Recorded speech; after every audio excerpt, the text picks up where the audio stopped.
Alrighty, so we are starting in the basement here today. This is not going to be our clean out that we're using. Just want to get this on video. This cap is compromised. Instead of using an inset cap, they had screwed directly into the hub with this. You can even see that it's already starting to corrode. We don't want that because it leaves a leaky time bomb. But in addition to this, the cap is cross-threaded because this appears to not have been flush, and they went ahead and they chipped away at the actual collar here, compromising it. So we're going to recommend that this be opened up and done correctly. Now we're actually going to shift over to our axis that we'll be using today for the inspection.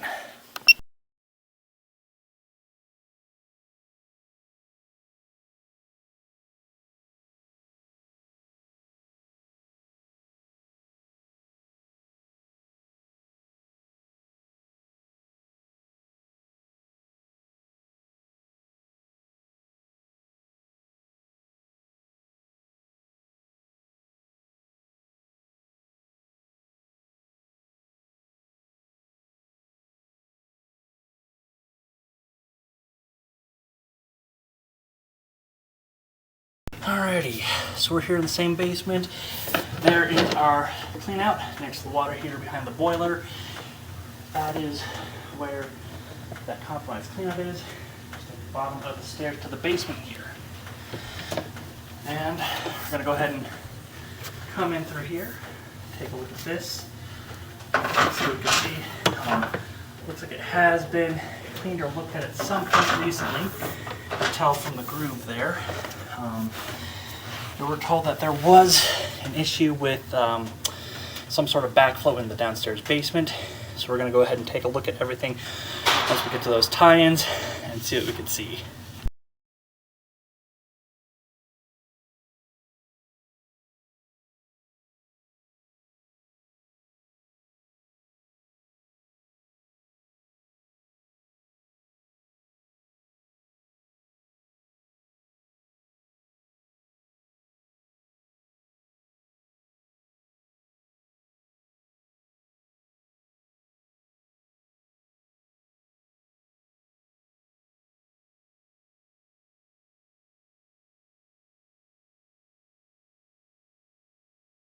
Alrighty, looks like we have some grading left between 17 and 23 feet here in this horizontal line in the wall.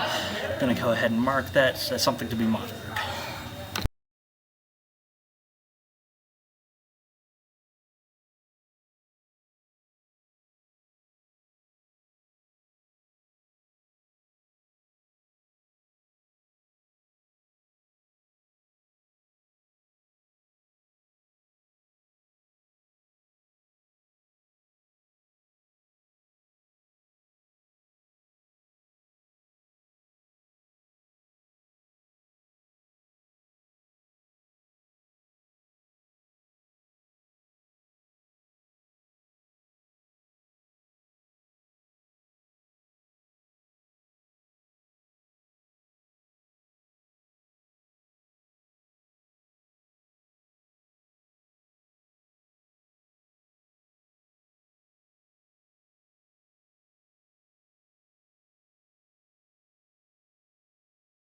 Alrighty, we are here at 34 feet. This line was supposed to be freshly cleaned. We could see here some heavy scale buildup, channeling further down. So we're going to take a closer inspection of this, and looks like we might need to have this re-cleaned.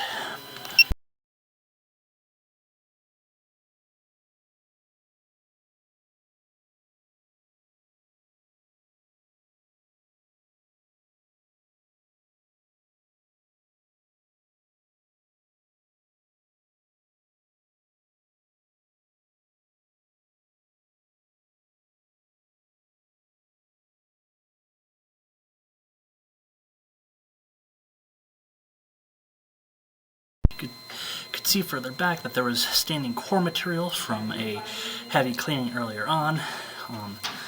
That looks like that wasn't pushed out properly, and now because we've got that sitting there, we've got standing water, which is going to slow flow and debris.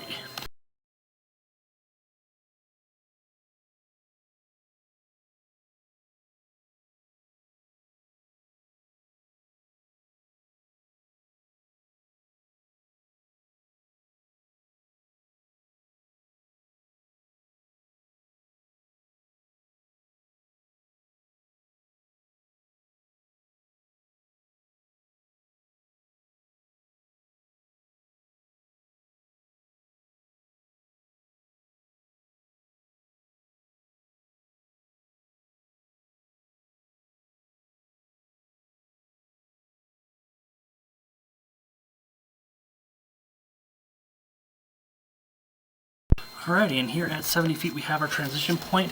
It is a cast iron to PVC connection. Looks pretty good. So we're going to go ahead and flush some water, improve flow, make sure it's not leaking. We don't see any roots or any other intrusions here, which is a good sign that this joint was put together well. We still want to flush some water and double check.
Alright, we've got some nice smooth flow over the joint. I did notice while in the downstairs bathroom here that the drain for the shower is pretty well blocked up. Displays a lot of buildup, so I'm also going to recommend that be cleaned to restore proper flow and drainage to that shower.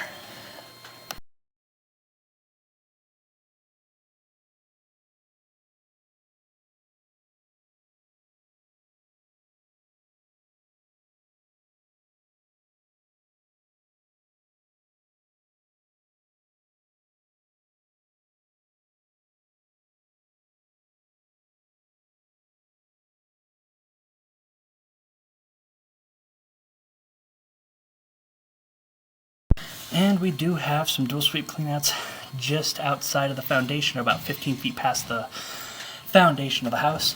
That is covered in snow today, which explains why it wasn't accessed for previous cleaning.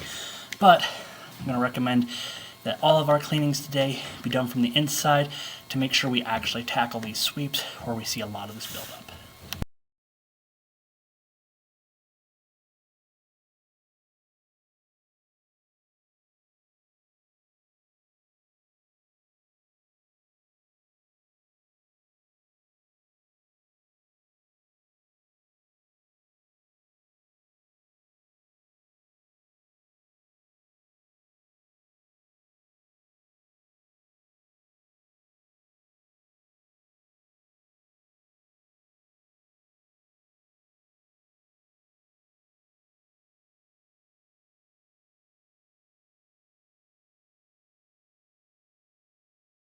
From 97 to 98 feet, we have a small dip in the line where we are reconnecting from PVC to clay.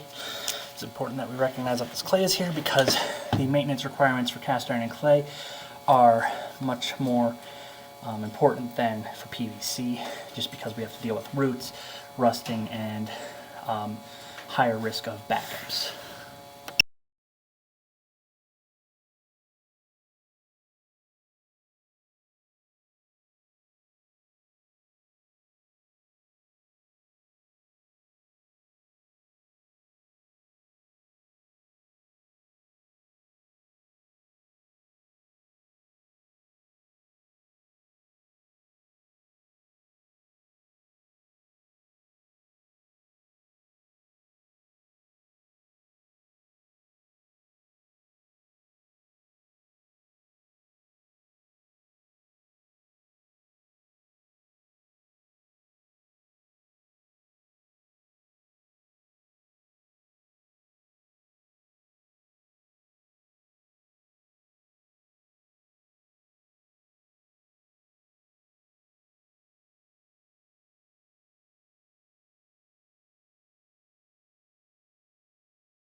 Alright, we've got our city tap connection here at 118 feet.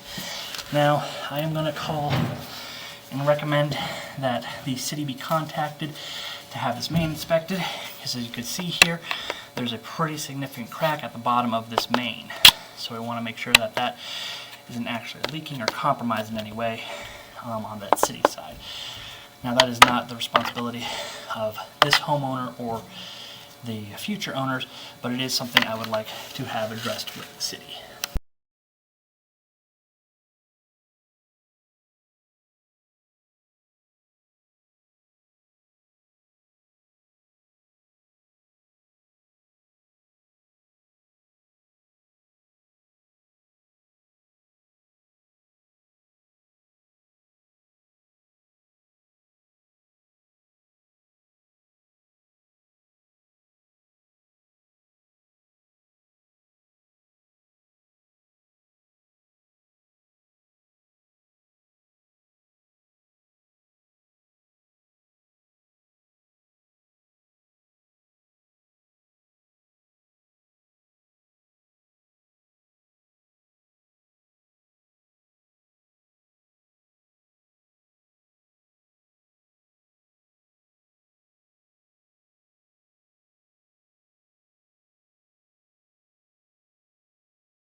Alrighty, so here at 118 feet, our collar and tap connection are in great condition.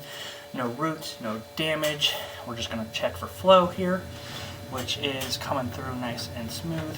So because we do have this clay out here, I'm going to recommend that this line be cleaned every 2 to 3 years with a 3-inch blade or chain auger to remove any roots that may pop up. I would lean heavily towards the chain auger though, because it is better for the PVC that is in the line. Tends to be less damaging, because those 3-inch blades can, if run too rough, leave marks and grooves behind, which are great places for bacteria to grow. It can also leave places for non-flushable debris to get caught onto the PVC, which is why I would lean more towards the chain auger cleaning. Besides that, I would recommend be aware of what goes down the line, minimize grease and oil down the sink to minimize buildup in the line, and to make sure that no non-flushables such as floss flushes, Q-tips, hygiene products, or feminine hygiene products make it into the line, because as this cast iron rusts, it becomes jagged and loves to hold on to things like that. It is a quick recipe to have a backup. Besides that, with older lines, I highly recommend that flushable wipes never be used, because they do not break down as quickly as toilet paper, and they can get caught on that cast iron. They can get caught up in that roots, and it is just a good way to have a backup. So really the main thing today is to have the line cleaned from both the main stack and the toilet sweep in the basement, have the shower drain cleaned, and have the main re-inspected to ensure that all of the standing core material was actually pushed out into the main line and sewer main where it can actually be dealt with.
So one last thing, whoever came in here last used beeswax to seal this joint, which is not a good thing. Once you run hot water over it, it gets loose, it can become compromised. On top of that, we have this boiler here, which is also heating up that beeswax, making it less of a good seal. So we're going to go ahead and put some plumber's putty on that and get that sealed up proper today.